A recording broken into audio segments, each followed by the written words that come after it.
नमस्कार मित्रों, एक बार आप पुनः नवीन कुमार का अभिवादन स्वीकार करें। हम लोग पॉलिटी वाली सीरीज को डिस्कस कर रहे थे। आपका यूट्यूब हिंदी एस्पिरेंट में स्वागत है।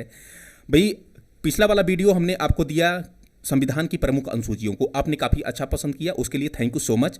तो आज हम एक नए टॉपिक और नए अध्याय से शुरू करने जा रहे हैं। संविधान का जो भाग है एक, ठीक ना। भाग एक में भारत का संघ एवं उसके राज्य क्षेत्र, इसका वर्णन किया गया है। तो इसमें हम देखेंगे अनुच्छेद 1 से लेकर 4 तक संविधान का जो संघ एवं उसके राज्य क्षेत्र है, इसमें क्या क्या प्रावधान किया गया है, ठीक ना दोस्तों। इसके अलावा फेडरल क्या होता है, यूनियन क्या होता है, राज्यों का पुनर्गठन कैसे किया जाता है, या फिर राज्य पुनर्गठन अधिनियम से संबंधित जो कुछ प्रावधान किए गए हैं अब तक, वो क्या है, ठीक ना। इसके अलावा किसी राज्य के गठन के लिए क्या क्या आधार बनाए जाने चाहिए, चाहे वो जो है भाषा का आधार हो, या फिर प्रशासनिक आधार हो, भौगोलिक आधार हो, सांस्कृतिक आधार हो, एक क्षेत्रीय विविधता नजर आए, ठीक ना, वहाँ की इकोनॉमी की कंडीशन क्या हो। तो ये सब सारी चीज़ें हम लोग जो है राज्यों के गठन या फिर जो है इसमें भाग एक में डिस्कस करने का प्रयास करेंगे, ठीक ना दोस्तों। आते हैं अभी इसी भाग एक को, यूनियन एंड इट्स टेरिटरी को डिस्कस करने का प्रयास करते हैं कि इसको हमको पढ़ना कैसे है। पहला कि भाई जो संघ एवं उसका राज्य क्षेत्र है,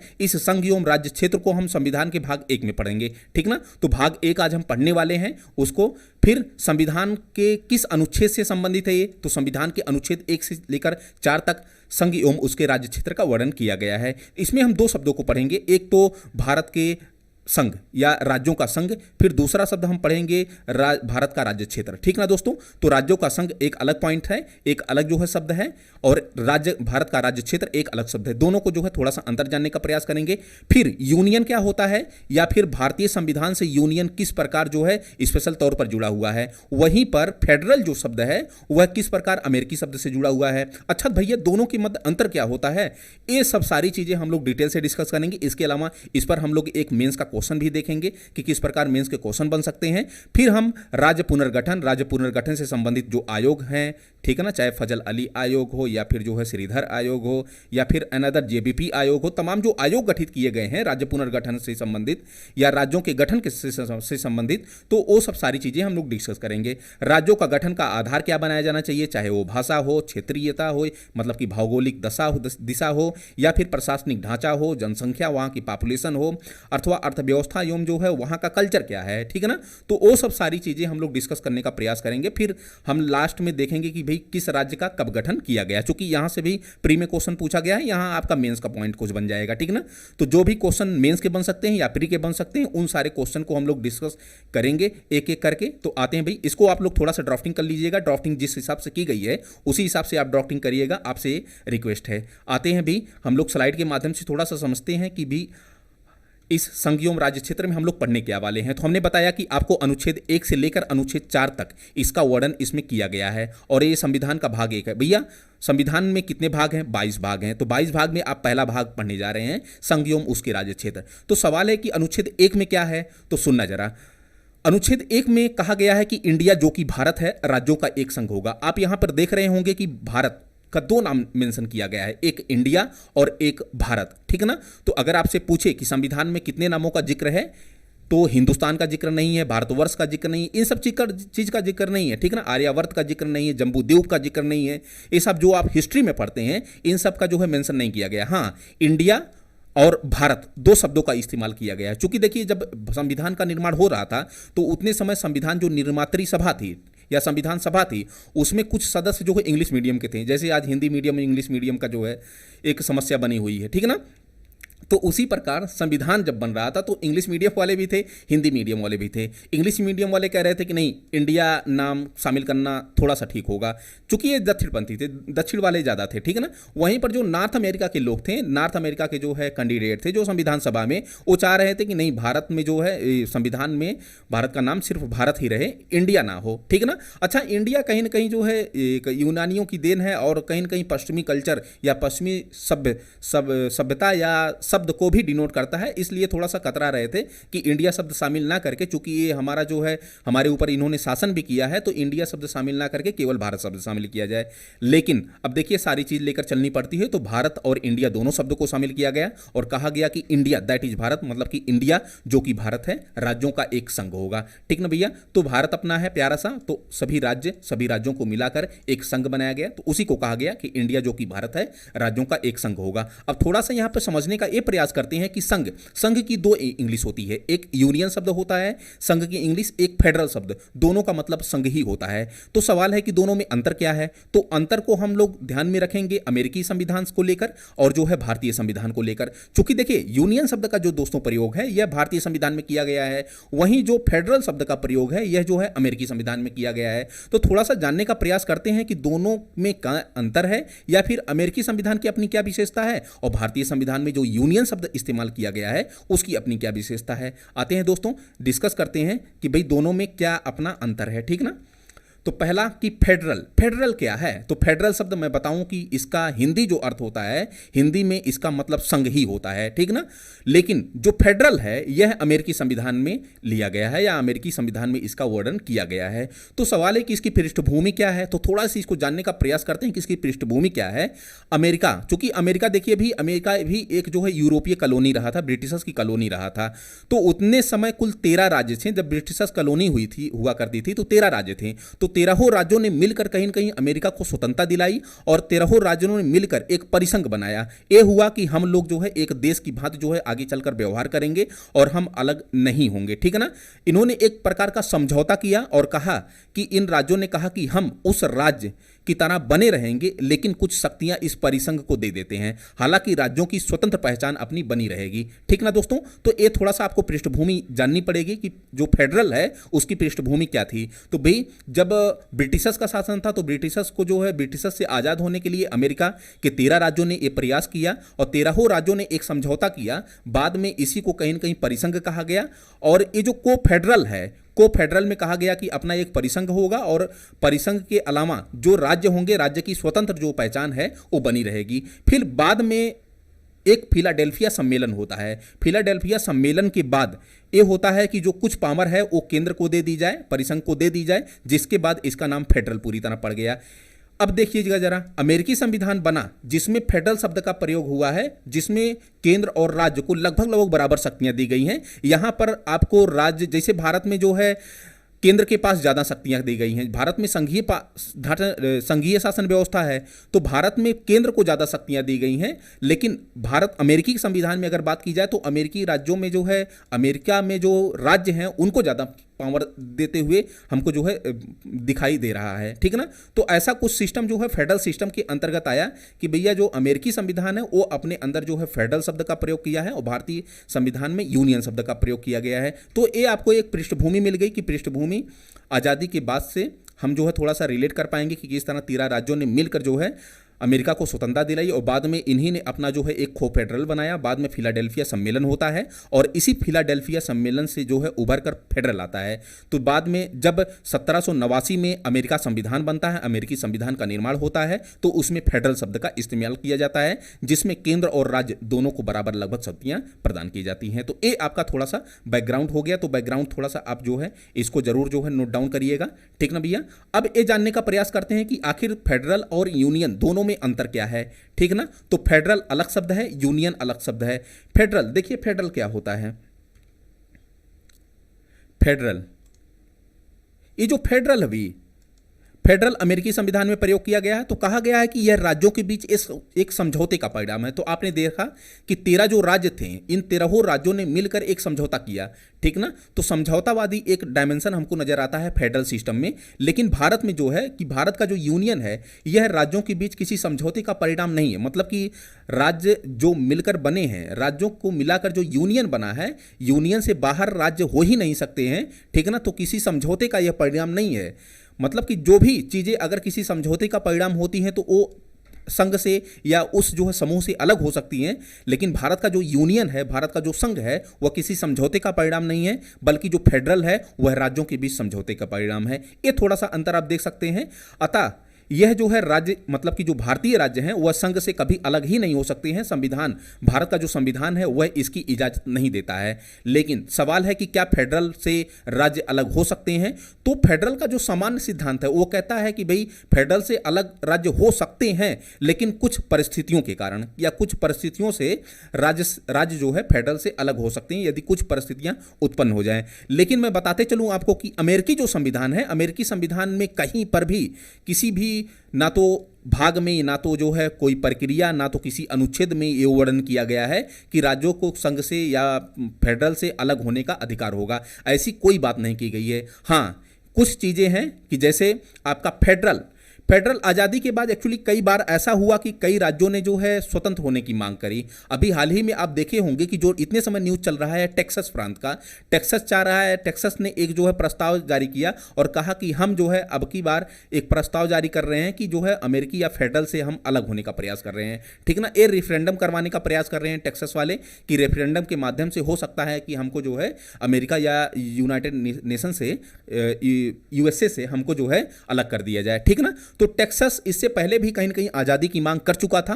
तो सुप्रीम कोर्ट का एक डिसीजन आता है, एक निर्णय आता है टेक्सास वर्सेस व्हाइट 1869 में ये डिसीजन आता है। इसमें सुप्रीम कोर्ट ने क्या कहा? सुप्रीम कोर्ट ने कहा कि भाई यूएसए से कोई राज्य अलग नहीं हो सकता है। हाँ, कुछ परिस्थितियां अगर उत्पन्न हो जाएं तो वो अलग हो सकता है। जैसे सभी राज्य और संघ, मतलब कि जो यूएसए का जो संघ है और जो यूएसए का जो सभी राज्य हैं, 15 स्टेट हैं, 50 स्टेट, तो 50 राज्य और संघ यह जो है सहमत हो जाए कि हाँ किसी राज्य को अलग करना है तो वह यूएसए से अलग हो सकता है, अन्यथा वो अदरवाइज नहीं अलग हो सकता है, ठीक ना। दूसरा, सुप्रीम कोर्ट ने इसी डिसीजन में अपने कहा कि बड़े पैमाने पर अगर कोई रिवोल्यूशन हो जाता है, एक क्रांति, किस प्रकार की क्रांति की बात कर रहे हैं, किस प्रकार के जो है हिंसा की बात कर रहे हैं, ये तो मुझे समझ में नहीं आ रहा है। फिलहाल एक किसी हिंसा का या किसी बड़े क्रांति का जिक्र नहीं करते हैं। फिलहाल एक कहते हैं कि एक कोई बड़ी क्रांति है, कोई बड़ा रिवॉल्यूशन, मतलब कि फ्रांस की क्रांति की भांति अगर कोई हिंसा हो जाए ऐसा लगता है, सो इसको जो है सुप्रीम कोर्ट मान्यता देने को तैयार है, ऐसा कुछ लग रहा है। लेकिन अपने जिक्र में सिर्फ यही कह रही है कि संघ और सभी राज्य अगर सहमत हो जाते हैं तो कोई राज्य अलग हो सकता है, मतलब फेडरल से, नहीं तो नहीं अलग हो सकता है। और दूसरा, अगर बड़े पैमाने पर रिवॉल्यूशन हो जाता है सो जो है फेडरल से कोई राज्य अलग हो सकता है, ठीक ना। अब यहां पर आप देखेंगे कि फेडरल से अलग हो सकता है लेकिन संविधान में कोई जिक्र नहीं है। वहीं भारत का जो यूनियन शब्द है, यूनियन शब्द में आपने देखा ही कि किसी समझौते का परिणाम नहीं है और ना ही यह जो है संघ या जो है केंद्र से अलग हो सकता है, ठीक है ना, कोई राज्य भारत में जो यूनियन है। सो यहां पर अगर मैं कहूं कि यूनियन में केंद्र को यह अधिकार है कि राज्यों के नाम परिवर्तित कर सकती है, सीमा परिवर्तित कर सकती है, उसको बांट करके 2 राज्यों में डिवाइड कर सकती है, ये जो है केंद्र को अधिकार है। बिना राज्य की सहमति से भी केंद्र या संसद कर सकती है। लेकिन जो फेडरल है, फेडरल का जो केंद्र है, यहाँ पर केंद्र बिना राज्यों की अनुमति के ये सब सारी एक्टिविटी नहीं कर सकती है, ना तो सीमा परिवर्तन कर सकती है, ना तो राज्यों का विभाजन कर सकती है, तो ये सब चीज़ें नहीं कर सकती हैं बिना राज्यों की सहमति के। तो एक कुछ डिफरेंसेस है, आप देख सकते हैं कि यूनियन और फेडरल में क्या क्या डिफरेंस है, ठीक है ना। तो फ्रेंड्स, तो आपको आई होप समझ में आ गया होगा कि फेडरल जो अमेरिकी संविधान में प्रयोग किया गया है उसका अपना क्या अंतर है यूनियन से, ठीक ना। तो आते हैं भाई नेक्स्ट स्लाइड पे, देखते हैं कि क्या चीज़ें हैं। अब 2 शब्दों को आप लोग को जानना पड़ेगा कि एक जो है भारत का संघ क्या शब्द है और दूसरा भारत का राज्य क्षेत्र। इसको थोड़ा सा आप डिफरेंस कर लेंगे तो बाद में आपको अनुच्छेद, जब आप आर्टिकल 2 पढ़ेंगे तो आर्टिकल 2 पढ़ने में आपको थोड़ा सा आसानी होगी। देखिए, जो भारत का संघ शब्द है यह राज्यों का संघ है, मतलब कि जो यूनियन टेरिटरी को अलग कर दिया गया है, और जो भविष्य में किसी क्षेत्र को शामिल किया जाने वाला होता है तो उसको भी अलग कर दिया जाता है। इसमें केवल का केवल राज्यों की बात की जाती है, राज्यों के समूहों की बात की जाती है, उसे भारत का संघ नाम दिया जाता है, भारत का संघ शब्द नाम दिया जाता है। जैसे यूपी, बिहार, केरल, तमिलनाडु, कर्नाटक, महाराष्ट्र, जो भी है, जो भी स्टेट हैं, जो भी इतने समय राज्य हैं, अगर उनका जो समूह होगा वो भारत का संघ होगा, ठीक है ना। लेकिन अगर वहीं पर जो है भारत का राज्य क्षेत्र की बात की जाए तो यह जो है कहीं ना कहीं भारत के संघ से बड़ा कॉन्सेप्ट है। इस भारत के राज्य क्षेत्र में हम एक तो राज्य को शामिल करते हैं, दूसरा केंद्र शासित प्रदेश को शामिल करते हैं और तीसरा भविष्य में अधिग्रहण किया गया क्षेत्र शामिल करते हैं। तो इतने समय जैसे 28 राज्य हैं तो इनको भी शामिल कर लेंगे, सभी 8 केंद्र शासित प्रदेश हैं, यूनियन टेरिटरीज, इसको शामिल कर लेंगे। इसके अलावा अगर भविष्य में कोई क्षेत्र भारत के राज्य क्षेत्र का हिस्सा बनाया जाता है तो उसको भी भारत के राज्य क्षेत्र का भारत के राज्य क्षेत्र में हम शामिल कर लेंगे। अच्छा, भारत के राज्य क्षेत्र में कोई भविष्य में कैसे अधिग्रहण किया जा सकता है, जैसे उपहार के माध्यम से या लीज के माध्यम से। आपने सुना होगा कि हम्बनटोटा जो बंदरगाह है, हम्बनटोटा बंदरगाह श्रीलंका का चाइना ने लीज पर ले लिया है 99 सालों के लिए। अगर किसी ऐसे क्षेत्रों को भी हम 99 सालों या अनदर सालों के लिए, किसी साल के लिए लेते हैं, तो वो भी उपहार या लीज पर होगा। तो ऐसे क्षेत्र को भी हम जो है अपने भारत के राज्य क्षेत्र का हिस्सा मान सकते हैं। दूसरा, अगर किसी क्षेत्र को हमने खरीद लिया हो, या फिर हमने संधि समझौता किसी क्षेत्र का कर लिया हो, या फिर भारत एक संप्रभु राज्य है, तो अगर युद्ध भी कर देता है किसी क्षेत्र के साथ, किसी देश के साथ, अगर उस क्षेत्र पर अधिकार भी भारत का हो जाता है, तो वह भी भारत के राज्य क्षेत्र का हिस्सा होगा। तो भारत का राज्य क्षेत्र का जो हिस्सा है, या भारत के राज्य क्षेत्र में जो क्षेत्र शामिल किए जाते हैं, वो कहीं ना कहीं जो है भारत के संघ से बड़ा होगा कॉन्सेप्ट। इसलिए हम कह सकते हैं कि भारत का राज्य क्षेत्र इज ग्रेटर देन भारत का संघ। ठीक है ना भैया? तो ये आपको थोड़ा सा ये शब्द याद होना चाहिए। आते हैं अनुच्छेद 2। तो अनुच्छेद 2 क्या है? देखिए, अनुच्छेद 1 हमने जाना कि भाई इंडिया जो कि भारत है, राज्यों का एक संघ होगा, उसको हमने डिटेल से पढ़ लिया। फिर हम अनुच्छेद 2 पढ़ने जा रहे हैं। अनुच्छेद 2 को हम लोग कैसे पढ़ेंगे, क्या है इसमें प्रावधान, संसद को किस प्रकार पावर दी जाती है, तो सुनना जरा। क्योंकि अनुच्छेद 2 और अनुच्छेद 3 पढ़ने में थोड़ा सा समस्या क्रिएट होती है, तो इसको हम थोड़ा सा कई भागों में डिवाइड करके आसानी से समझने का प्रयास करेंगे कि कैसे इसको हमको पढ़ना है। इसमें संसद को यह शक्ति दी गई है कि भाई संसद विधि द्वारा ऐसे शर्तों, ध्यान रखिएगा कि जो कीवर्ड है शर्तों और निर्बंधन, मतलब कि कुछ शर्त और निर्बंधन के साथ जिसे संसद ठीक समझती है, वह संघ में नए राज्यों का प्रवेश या स्थापना कर सकती है। एक बार और सुनना जरा। तो अनुच्छेद 2 में यह कहता है कि संसद को एक शक्ति दी जाती है, यह शक्ति दी जाती है कि संसद विधि द्वारा ऐसे कुछ शर्तों और निर्बंधनों के आधार पर जिसे संसद ठीक समझे, वह संघ में नए राज्यों का प्रवेश या स्थापना कर सकती है। तो सवाल है कि किन राज्यों का, तो सुनना जरा भैया, इसको 2 पार्टों में आप तोड़िएगा। पहला कि नए राज्य जो भारतीय संघ में शामिल करना है जिन्हें ओ, और दूसरा नए राज्यों का गठन। ठीक है ना? दोनों में क्या अंतर है? पहला कि यह उन राज्यों को लेकर बात की जा रही है जो पहले से भारत के क्षेत्र में अस्तित्व में थे। अरे भैया, कुछ ऐसे क्षेत्र थे जिन पर जो भारत के राज्य क्षेत्र का पहले से ही हिस्सा थे। जैसे आप दादर नागर हवेली देखेंगे, गोवा देखेंगे, दमन दीव देखेंगे, ठीक है ना? लेकिन इन पर जो है कुछ जो है यूरोपीय शक्तियों ने अधिकार कर लिया। हालांकि बाद में भारत के द्वारा इसको ले लिया जाता है। ठीक है ना? तो आपको यह समझना पड़ेगा कि ये ऑलरेडी भारत के राज्य क्षेत्र का पहले हिस्सा था। भारत के जो है संघ का एक अस्तित्व था इस पर। ठीक ना? भारत में या पहले से ही यह भारत के में अस्तित्व में था। तो सवाल है कि कौन से वे क्षेत्र थे? तो पुर्तगालियों के द्वारा जो दादर नागर हवेली, गोवा और दमन दीव, ये जो क्षेत्र हैं, इन क्षेत्रों को पहले राज्य के द्वारा ले लिया गया था। ठीक ना दोस्तों? अब राज्य के द्वारा जो ले लिया गया है, इन्हीं क्षेत्रों को बाद में भारत सरकार अपने संघ क्षेत्र का हिस्सा बना लेती है। तो ये आर्टिकल 2 का पार्ट होगा, आर्टिकल 2 का पार्ट होगा। जैसे पुर्तगालियों के द्वारा दादर नागर हवेली को 1954 तक इन्होंने अपने पास रखा, बाद में 1954 में एक क्या करते हैं कि भारत को सौंप देते हैं। ठीक ना? उसी प्रकार गोवा और दमन दीव को जो है 1961 में सौंप देते हैं। तो ये तो देख रहे हैं आप कि भारत के राज्य क्षेत्र का हिस्सा था, पहले से ही ये अस्तित्व में था। लेकिन कुछ समय के लिए अलग बात है कि किसी विदेशी शक्ति ने इस पर अधिकार कर लिया था। हालांकि बाद में भारत का राज्य क्षेत्र का हिस्सा इसको बना दिया जाता है। तो ये ऐसे क्षेत्र जो भारत के अस्तित्व में पहले से थे, उनको जब भारत का राज्य क्षेत्र का हिस्सा बनाया जाएगा, तो ऐसे क्षेत्र को शामिल करने के लिए आर्टिकल 2 का प्रावधान किया गया है। ठीक ना? वहीं पर फ्रांस देखेंगे, एक क्षेत्र था पुदुचेरी, जिसे 1954 में शामिल कर लिया जाता है। तो एक तो ऐसा क्षेत्र जो भारत के अस्तित्व में था, दूसरा एक ऐसा क्षेत्र जो कभी भारत के अस्तित्व में था ही नहीं, अगर उसको भारत के राज्य क्षेत्र का हिस्सा बनाना है, सो वह भी आर्टिकल 2 का पार्ट होगा। ठीक ना भैया? जैसे अगर मैं सिक्किम की बात करूं, तो सिक्किम कभी भारत के राज्य क्षेत्र का हिस्सा नहीं था। भारत के राज्य क्षेत्र का हिस्सा बनाने के लिए इसको आर्टिकल 2 का सहारा लेना पड़ा। ठीक है ना? यह भारत के अस्तित्व में कभी नहीं था, लेकिन भारत में जब शामिल किया गया तो ये आर्टिकल 2 के तहत शामिल किया गया। कैसे? एक 35वां संविधान संशोधन 1974 लाया जाता है, और 35वां संविधान संशोधन 1974 ला के एक आर्टिकल बनाया जाता है, आर्टिकल 2A। आर्टिकल 2A के माध्यम से सिक्किम को एक सह राज्य, जिसे एसोसिएट स्टेट कहा जाता है, सह राज्य का दर्जा दिया जाता है। और सह राज्य मतलब कि एक ऐसा राज्य जो अपने विदेश मामलों, रक्षा मामलों और संचार मामलों में केवल केंद्र उस पर कार्य करे, बाकी सभी मामलों में वह राज्य कार्य करेगा। ऐसे राज्य सह राज्य का दर्जा कहलाते हैं। ठीक ना? सह राज्य दर्जा प्राप्त कहलाते हैं। लेकिन फिर एक ही साल बाद 36वां संविधान संशोधन ला करके 1975 में ये जो 2A है, 2A को समाप्त कर दिया जाता है। और जैसे 2A समाप्त होता है, यह सह राज्य, सह शब्द हट जाता है और अपने पूर्ण रूप में राज्य के अस्तित्व में सिक्किम आ जाता है। तो 35वां संविधान संशोधन 1974 के माध्यम से अनुच्छेद 2A बनाया गया, जिसके तहत सिक्किम को सह राज्य का एसोसिएट स्टेट का दर्जा दिया गया। बाद में 36वां संविधान संशोधन 1975 लाया जाता है और यहीं पर सिक्किम को पूर्ण राज्य का दर्जा मिल जाता है। तो मेरा कहने का अर्थ यही है कि भारत के अस्तित्व में एक क्षेत्र था जो कभी भारत के अस्तित्व में था लेकिन भारत के राज्य क्षेत्र का हिस्सा नहीं हो पाया था, उसको मिलाने के लिए आर्टिकल 2 का प्रयोग किया गया। या फिर एक ऐसा क्षेत्र जो कभी भारत के राज्य क्षेत्र का हिस्सा था ही नहीं, जो कभी अस्तित्व में था ही नहीं, अगर उसको मिला लिया जाए तो ऐसे क्षेत्र कहीं ना कहीं आर्टिकल 2 का वो पार्ट होंगे, जैसा कि आपने सिक्किम के केस में देखा। अच्छा भैया, अगर मैं ये कहूं कि भाई जो ऑस्ट्रेलिया का एक क्षेत्र, ऑस्ट्रेलिया के क्षेत्र पर हमने किसी क्षेत्र को अधिकृत कर लिया, ठीक ना, तो उसने उस स्थिति में ये आर्टिकल 2 के तहत अधिकृत किया जाएगा। ध्यान में इसको रखिएगा, ठीक ना।